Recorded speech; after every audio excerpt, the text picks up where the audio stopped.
General Hospital will reveal after undergoing an experimental neurological surgery with the fervent hope of regaining mobility and resurrecting his once promising football career. Kai found himself confronted with a reality far more brutal than any prognosis could have anticipated. His body not only failed to recover as expected but also began to exhibit a cascade of debilitating complications. Chronic pain took root in his muscles and joints like fire under the skin, while uncontrollable tremors and prolonged spells of imbalance became his new normal. These weren't just medical side effects, they were the dismantling of his identity. Once celebrated as a rising athlete with a future paved in glory, Kai could barely stand without assistance. Every time he looked in the mirror, he saw less of the vibrant competitor he once was and more of a man confined by the very surgery meant to liberate him. Yet it wasn't the physical agony that ultimately ignited the deepest sense of betrayal in Kai, it was the growing realization that he had been deceived. That betrayal festered every time he remembered the polished, almost messianic promises Drew had made. Drew hadn't merely offered support for the surgery, he had branded it as a gift. A golden ticket to redemption.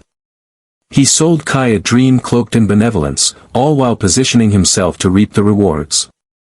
Drew had insisted the surgery would not only restore Kai's career but would also serve as the centerpiece of a documentary that would highlight Kai's inspirational comeback, a campaign perfectly timed to boost Drew's burgeoning political aspirations.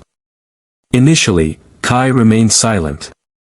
He didn't want to be perceived as someone who blamed others for his misfortune. Nor did he want to publicly admit that the gamble he took had failed catastrophically. He still carried the pride of a competitor, even if that pride was now crippled alongside his body. But silence became impossible to maintain as he watched himself being paraded across television screens and social media feeds. His image manipulated and sanitized to fit a narrative that elevated Drew as a compassionate visionary. In the documentary Drew commissioned, Kai appeared smiling in hospital beds, making hopeful remarks carefully cherry-picked from hours of footage. But those smiles, those words, had been stripped of context. They no longer reflected truth, they were tools. Instruments in Drew's self-aggrandizing machine. With each passing week, the documentary aired in more markets, Drew's name appeared in more headlines. And Kai's inbox flooded with messages from fans who believed he had made a miraculous recovery. The disparity between the lie presented to the public and the private agony he endured was maddening. Kai wasn't just forgotten, he was actively being used. His suffering had become someone else's stepping stone. The betrayal grew unbearable. The decision to sue Drew wasn't made in a single emotional outburst, it was forged in weeks of turmoil, consultation with medical and legal experts, and sleepless nights reliving the chain of events that led him to this point. What began as regret slowly crystallized into resolve. Kai ultimately filed a lawsuit in Port Charles, listing multiple allegations, endangering personal health, medical coercion, exploitation of vulnerable patients, manipulation of public image, and severe breaches of professional ethics. The filing sent shockwaves through the city. Media outlets that had once heralded Drew as a beacon of modern philanthropy now began running exposes questioning his motivations, his methods, and the political machine behind him. The lawsuit broke through the surface like an earthquake, cracking the pristine image Drew had so carefully constructed. No longer in control of the narrative, Drew was forced into a reactive position, scrambling to defend himself as long-buried secrets began to claw their way into public view. Whispers of prior unethical partnerships, conflicts of interest, and the quiet silencing of dissenting doctors began to emerge. Former collaborators distanced themselves. Financial backers discreetly pulled out. Political allies fell silent. The empire Drew had constructed on charisma and calculated optics began to collapse, and he was powerless to stop it. Even more damaging was the timing. Kai's lawsuit coincided with Drew's custody battle against Willow, a case that had already divided public opinion and strained Drew's public persona. Willow, who had once stood beside Drew as a partner and co-parent, watched in stunned horror as the allegations mounted. She had believed in him, defended him, and considered him a stabilizing presence for their children. But now, faced with evidence that Drew had manipulated a vulnerable young athlete for personal gain, her trust evaporated.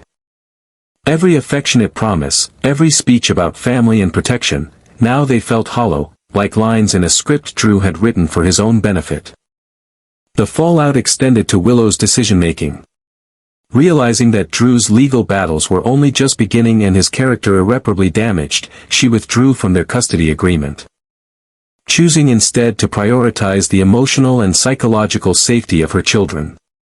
She relocated Wiley and Amelia to live with Carly, where they could grow up free from the looming shadow of a scandal that threatened to consume their father's life. Willow didn't leave with bitterness, she left with sorrow. A quiet ache that the man she had once trusted had, in the end, chosen ambition over integrity. As for Kai, he refused to fade into obscurity. Though still confined to a wheelchair and undergoing intense physical therapy, he became a powerful symbol of resistance against exploitation in the medical and political systems. Advocacy groups rallied behind him, and he used his platform to speak out about the dangers of for-profit experimentation and the need for transparency in patient care. What had once been a football career became something larger, an unexpected mission driven by justice, not victory. He found strength not in touchdowns or trophies, but in truth. Meanwhile, Drew's world narrowed. He was no longer greeted with applause, but with subpoenas. The smile that once charmed rooms now faltered under courtroom lights. Public opinion turned against him, with commentators and former supporters questioning how long he had been willing to use others as means to an end. His documentary was pulled from major platforms. His campaign was suspended indefinitely, and legal experts speculated that criminal charges could follow. In the end, Kai's lawsuit did more than seek restitution, it unveiled a truth long buried beneath Drew's charm. It dismantled the illusion of altruism and exposed the dangerous intersection of ego, ambition, and manipulation. Drew may have once believed he could shape public perception to serve his agenda, but in the face of one man's unwavering pursuit of accountability, even the most carefully curated empire can come crashing down. Kai, broken in body but whole in purpose, had reclaimed his narrative, and Drew, once the architect of reputations, was left to confront the ruins of his own. Worse still, the timing of Kai's lawsuit couldn't have been more catastrophic for Drew. The legal action struck with brutal precision in the middle of his contentious custody battle against Willow, his ex-wife, a woman who had once stood beside him in courtrooms and public life, defending his character with conviction. For months, Willow had fought to preserve a sense of unity for the sake of their children, Wiley and Amelia. She had believed in Drew's transformation, believed that despite his ambition and occasional moral lapses, he still harbored a genuine love for his children. She had stood firm in her support, trusting in the man she thought she knew, choosing to see his missteps as misguided attempts to protect their future rather than acts of manipulation. But everything changed the moment the lawsuit from Kai became public knowledge. The allegations painted a disturbing portrait. A powerful man who had used his influence and charm to pressure a vulnerable young athlete into a dangerous experimental surgery, one not properly vetted, one that had clearly gone awry. The accusation that Drew had not fully disclosed the medical risks, combined with his push for a documentary meant to highlight his philanthropy, struck Willow like a bolt of betrayal. It was no longer just about Kai's physical suffering, it was about the ethics Drew had ignored, the humanity he had discarded for the sake of optics. Willow was shaken to her core. The Drew she had defended now appeared to be the architect of another man's tragedy, and that realization fractured something deep within her. Her trust, once unyielding, began to unravel. She could no longer view Drew's ambitions as harmless or his misjudgments as forgivable. What if that same disregard for consequences extended into his parenting? What if the man fighting for custody of Wiley and Amelia was incapable of recognizing when he was endangering others, not just physically, but emotionally and psychologically? The courtroom, already tense, became a pressure cooker as the scandal unfolded in real time. Reporters camped outside the courthouse, desperate for a glimpse of Kai or a statement from Drew's legal team. Inside, the tone shifted. Judges and lawyers spoke in more measured tones, aware that the man on trial for custody was now also being investigated for medical coercion and public fraud. Willow felt the stares, the speculation, the creeping sense that she was complicit if she continued to stand by Drew. It was no longer about the children's best interest being debated in abstract legal terms, it was about their father potentially becoming a symbol of exploitation and moral failure. Willow didn't make her decision lightly. She agonized over it for days. Torn between the desire to preserve the family she had once envisioned and the need to protect her children from a father whose judgment was now fundamentally in question. But everything changed when she saw Kai, once strong, agile, full of promise, roll onto a public stage in a wheelchair. His voice trembled, barely rising above a whisper as he described his journey from hope to despair. And yet, beneath the weakness was undeniable strength. Kai wasn't seeking pity, he was demanding accountability. That moment crystallized everything for Willow. There was no longer room for denial or rationalization. She couldn't let her children grow up idolizing a man who had contributed to someone else's devastation and then tried to bury the evidence beneath smiles and camera crews. Her love for Wiley and Amelia meant giving them more than safety, it meant raising them with integrity, with values rooted in compassion and truth.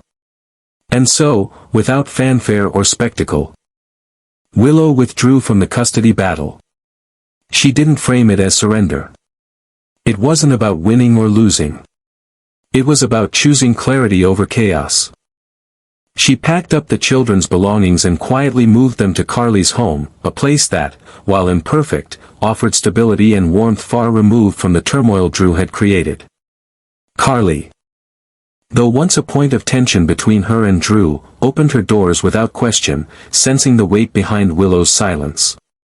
For Willow, it wasn't just a physical relocation, it was an emotional severance. She had loved Drew once, deeply and earnestly. But the man he had become, or perhaps always was, no longer had a place in the lives of her children.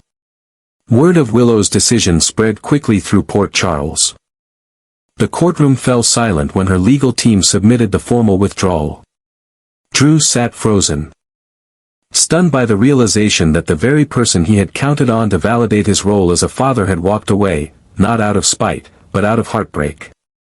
The judge, noting the development, paused proceedings indefinitely, citing the need to reevaluate Drew's standing in light of the ongoing criminal investigation and the profound personal consequences now unfolding. The fallout was immediate and staggering. Drew's political advisors vanished. Donors disappeared.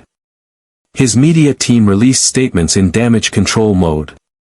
But the public had already drawn their own conclusions. Willow's exit spoke volumes. Her departure wasn't a statement, it was a verdict. In the days that followed, Willow kept a low profile. She focused on re-establishing routines for Wiley and Amelia, enrolling them in school activities, building new bedtime rituals, and creating a home not defined by conflict or scandal. She didn't speak ill of Drew, not to the children, not even in private. She simply chose not to include him in the future she was building. And in that quiet, firm decision, she found something unexpected: peace. For Drew, the silence was deafening. The absence of his children, the emptiness of the campaign trail, the coldness of public opinion, these were the consequences not of one mistake, but of a pattern. And as he sat alone, watching reruns of the documentary that once filled him with pride, he began to see what everyone else now saw: a man so obsessed with controlling the narrative that he lost sight of the truth, and the people who mattered most. Willow's choice had not only ended the custody fight but marked the collapse of Drew's carefully constructed empire. What remained was a cautionary tale told not in headlines, but in the soft, steady resilience of a mother who chose love over loyalty, and truth over illusion. Meanwhile, Drew descended into a maelstrom of legal battles and relentless media scrutiny. The once confident, Charismatic figure who had commanded stages and courtrooms alike now found himself shrinking under the weight of scandal. His carefully cultivated alliances, which had once bolstered his image as a political visionary and philanthropic leader, began to disintegrate with shocking speed. One by one, political allies distanced themselves, offering no comment when questioned by reporters. Campaign donors, wary of association with controversy, withdrew their support. Sponsorships vanished overnight. Every financial pillar Drew had depended on to fuel his rise crumbled beneath him as swiftly as public confidence in his character. The deeper investigators dug, the more disturbing the revelations became. What had initially appeared as a tragic medical mishap was now taking shape as a deliberate orchestration. Evidence emerged that Drew had coerced Kai into undergoing the surgery by presenting it not as a gamble, but as a golden opportunity cloaked in reassurance. Internal communications exposed that Drew had knowingly withheld critical medical evaluations detailing the actual risks of the procedure, particularly the very complications Kai ultimately endured. Rather than present those facts to Kai transparently, Drew had minimized the danger, dismissing caution in favor of optics. He had used selective information to maintain a spotless public image and push forward a personal brand centered on redemption and innovation. And so, the legacy Drew had meticulously built, brick by brick, speech by speech, favor by favor, began to erode under the weight of moral compromise. His political career, once poised for national prominence, teetered on the edge of ruin. Within days, campaign offices shuttered, endorsements vanished, and his name, once synonymous with hope and inspiration, became shorthand for deception and betrayal. Port Charles, a town that had once embraced Drew as a forward-thinking role model for the next generation, now watched his fall with a mixture of horror and disgust. Where there had once been cheering crowds and flashing cameras, there was now only the cold, cavernous silence of the courtroom. Gone were the media entourages that once followed his every move. In their place stood courtroom sketch artists and legal correspondents reporting on each detail of his public unraveling. The people of Port Charles didn't just feel disappointed, they felt betrayed. Drew hadn't simply failed in judgment, he had violated a sacred trust by exploiting the hopes of another human being for personal gain. Kai, the once quiet figure in Drew's narrative, emerged not just as a survivor but as a beacon of truth. Though his body bore the consequences of the betrayal, his voice now resonated louder than ever. In public forums and televised interviews, Kai became the symbol of resistance against the commodification of human vulnerability. He spoke with courage about the dangers of medical coercion and the ethics of using real suffering to manufacture political glory. Medical symposiums and legal roundtables began to cite his story as a cautionary tale, urging reform and oversight in both the political and healthcare sectors. His name no longer appeared beside the word victim, but beside advocate, truth-teller, and catalyst. The transformation was profound. Kai had lost his physical strength, but found in its place something far more enduring: integrity, clarity, and a purpose that reached beyond stadiums and trophies.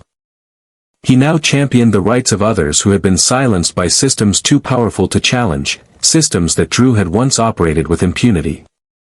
His journey from a hospital bed to a podium wasn't just about healing, it was about redefining strength in a world that so often confuses confidence with character. And while Drew faced mounting legal consequences, including the very real prospect of prison time, Willow quietly began rebuilding a new life alongside Carly and Jason. With her children safely away from the media circus, she re-established a home defined not by conflict or court orders, but by trust and peace. Carly provided stability, and Jason, known for his unshakable sense of duty, stepped in to offer the protection and presence Drew had failed to maintain. Willow no longer needed validation from a man whose love had always been entangled with ambition. She had made her choice not out of vengeance, but out of love for her children and a desire to shield them from the ripple effects of deceit.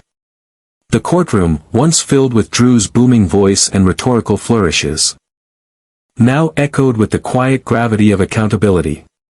There were no more lofty speeches, no grand declarations of purpose.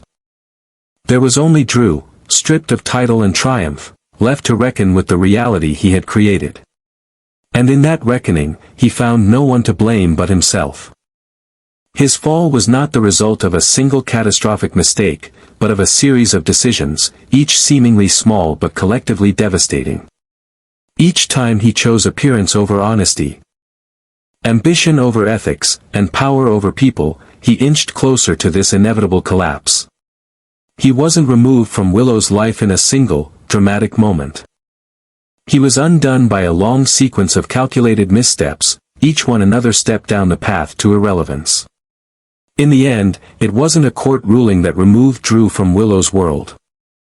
It was consequence, slow, cumulative, and unrelenting. His name became a shadow in the lives of those he once claimed to care for. His presence, once commanding, was now unwelcome. And his absence, though once unthinkable, became a quiet relief. Kai, in contrast, stepped into his future not as the athlete he once dreamed of being, but as a man forged in adversity and reborn through truth. His courage reshaped the conversation, and his testimony echoed far beyond the courtroom walls. He reminded the world that dignity is not found in triumph alone, but in the refusal to be silenced when wronged. Drew had tried to shape the world to reflect his version of truth, but in the end, truth prevailed, and it belonged to Kai.